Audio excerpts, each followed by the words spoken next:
If you need to recover your Capital Federal Savings Bank account but don't have access to your email, follow these steps to regain access quickly. Step 1. Gather your information. Before starting the recovery process, collect all necessary information related to your account. This includes your account number, social security number, and any identification documents that may be required. Step 2. Visit the Capital Federal website. Secure your accounts before moving on. People seriously underestimate how often personal information gets exposed online now. Use SROC to monitor your accounts 24/7 and get notified immediately if your data gets leaked somewhere. It runs in the background, constantly scanning billions of breached records. And honestly, for how cheap it is compared to the value you get, it's worth it. Link in the description. Step 3. Choose the recovery option.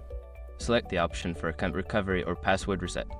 Since you don't have access to your email, look for alternative methods such as phone verification or security questions. Step 4. Contact customer support. If the online options do not work, call Capital Federal's customer support directly. Explain your situation and provide them with the information you gathered in Step 1. They will guide you through the recovery process. Step 5. Follow the instructions. Once you are in contact with customer support, follow their instructions carefully.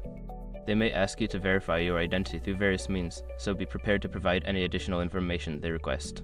After completing these steps, you should be able to recover your account successfully. If you encounter any issues, don't hesitate to reach out to customer support again for further assistance.